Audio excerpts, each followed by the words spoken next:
So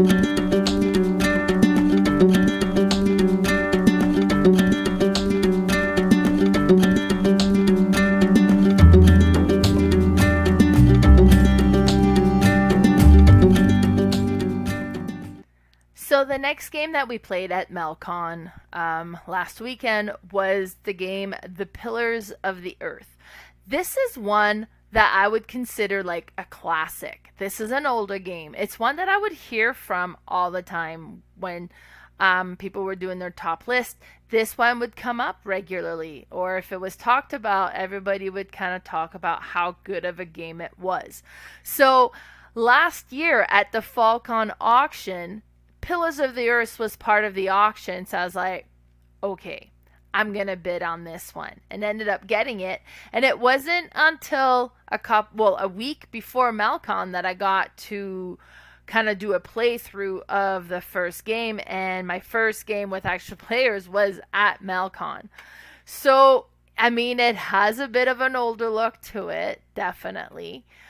This is based on the novel, The Pillars of the Earth, which I have not read. And this is kind of all that it comes with. So you have the different little workers for each color. So you have a bunch of little workers and a little slightly larger one. And the larger one is worth 5. Then you have your kind of big tower guys. And that's going to go in the bag. And that's going to kind of represent your worker placement. Then you have the board and you have the different cards. So every player has 3 starter cards, but there'll be more cards that you can upgrade. There's the resources. So there's different, what is it? I think there's 10 of them. And we would draw 8, so we kind of change it up every round as to what resources would be available and how much workers it costs to get it. Then you would have the cubes that represented the different resources. Here's a picture of the game set up this weekend. So along the bottom there, you notice the first 2 are cards, upgrade cards that are available to you. And then the next ones are the resources that you can accumulate. Now, it changes up from time to time, and there'll be sand or like rock or wood are the main resources you can go and collect from those. But if there's only 2 wood and 2 people took it, then you don't get that resources. One thing I want to say about this game, first of all, is learning this game and playing this game is so easy because it's actually numbered on the board. You do this 1, 2, 3, 4, 5, 6, 7, and it walks you through everything you need to do. So first thing you're going to do is you're going to be using your workers to bid on the resources or the upgrade cards that are available. Now, the workers, you're going to have enough workers. So if you're like, hey, I really want wood, so I'm going to send 7 workers to get 4 pieces of wood. Well, now you're left with a lot less, because what is it? You have the 1, 5, and I think it's 7 other workers. So if you've used all of that, then you got, was it 5 workers left? That, okay, well, I was hoping to go get sand, but this one requires 6 workers. I don't have 6 workers left.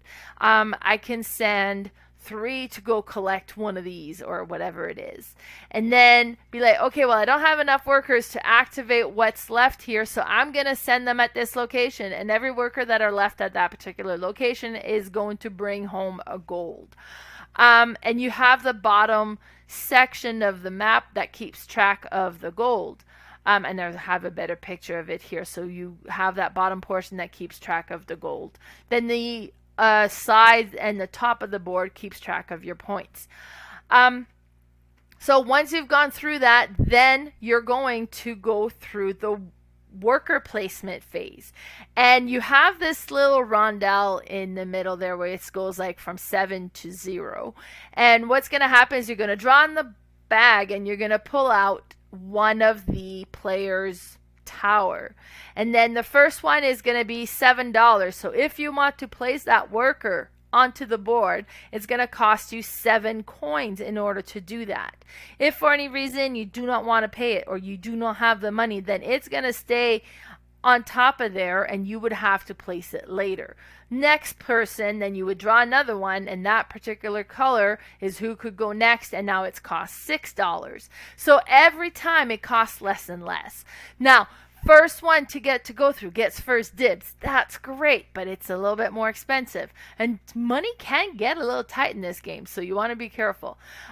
So what's going to happen after you've kind of assigned all the workers? You're going to go through each one. First thing is, each round there's an event. You're going to flip the event card. It's going to tell you something that's happening.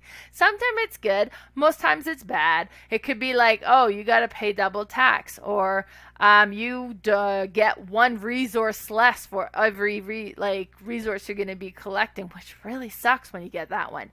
The second location, if you've placed your worker there, that gives you the opportunity to ignore the event, or if you're okay with the event, then to get an extra resource that round. So that's what that location gives you. The third location is all the extra workers you didn't assign. They're sitting there, and then that's where you bring them back and get a gold piece for each worker you have in that area. Then number 4 is there's 2 cards that have characters that gives you a special ability. Either it's an ongoing ability or it's a one-time use, and you can place your worker underneath to gain that card's ability. Then you have the location that just gives you victory points. The first person to go there will select a 2. They would get 2 victory points. The second person gets 1 victory point. There is a card that allows you, when you go there, to get an extra victory point, so that's pretty cool as well. Then you've got the 3 resources. So first, the forest. Anybody who has workers at the forest, you would take your workers back, give the card that you had collected for it back, and then take the wood resources. Then you do the same thing at the quarry, and at the was it the sand pit, or I think the sand pit. So then you collect all of your resources. Then the next location is the taxes. So if you were able to send a person or your worker there, then you skip on the taxes and you actually collect a metal cube. This is the only way to collect metal cubes, unless you gain cards that gives you that ability. Any other person that went there also gets to forego the taxes. If you don't have a worker at that location, you roll the dice, and I think the dice goes from 2 to 5. So it's not a regular D6. It has different numbers on it, but depending on what you roll, how much taxes you're going to have to pay that round, and you pay in your gold. If for any reason you don't have enough gold, you're going to pay what you can in gold, and then the rest comes out of your victory points. So that's not good. Then the next location you go to has the worker cards. And normally those worker cards, there's 2 that gets put at the bottom as well that you would have to pay gold for. But if you place a worker there, you just get that card for free. You can replace a worker that you've had. You start with 3. You can hold up to 5, I believe. So you could add it or replace a previous card. But when you replace, you want to be careful, because if you don't have certain cards, there's certain abilities you may not be able to trigger. So for example, you can't score from the mason if you're not, something like that. Like, you can't score from the mason if you don't have the card that allows you to collect, to exchange stones for points, because you need to be able to collect stone in order to have a mason that's going to give you points. Then the next location is a spot where if you go there, you get 2 extra workers that you can utilize the next round. And then the next round is the market. Now, if you go to the market, you can sell your metal coins if you've collected them there, and I think they're worth 5 gold coins, so that's a good price. Then there's 4 cubes of each resources, and you can buy or sell your resources. So if you're low on money and you want to sell some of the resources you've collected, you can go there and sell some so you get some coins. If you have missing resources in order to be able to complete some of the things that'll give you points, you can go there and buy some resources as well. Then we are building the cathedral. So every round we're going to add a piece to the cathedral, and at this point you can look through your worker cards and they all have different things, like, okay, well, you can exchange 3 wood for a single victory point, but maybe you've upgraded that card and you actually get to do one wood for 1 point, and you can do it up to 3 times, or whatever the card allows you to do. So you would do that, and then the final round is if you had placed your worker there, you get first player, so you would get to start the next round, which gives you, because the first player, when they're pulling out their workers, if they have at 1 point when they're pulling out worker the choice of putting a worker back and drawing something else. So maybe they come up first and they're like, no, I don't want to spend 7 coins, so I'm going to put that back and try to pull someone else out, and then they end up pulling themselves again or whatever. And this is what the cathedral looks like when it's all built. So that's also whoever's the first player will get the piece in front of them, and then when you build a cathedral you get to add it on, and then the next player would get the piece in front of them and you get to add it on, and so on. I'm impressed. This was a good game. It was really easy to learn and play, but there were some really interesting decisions that you're trying to do. The whole mechanism was interesting, like how you don't know when you get to place your worker. It depends on when it comes out of the bag. Then you don't know if you're going to get all the resources that you want, because it's limited resource available, so it depends on how much comes out that's available for you to send your workers to collect.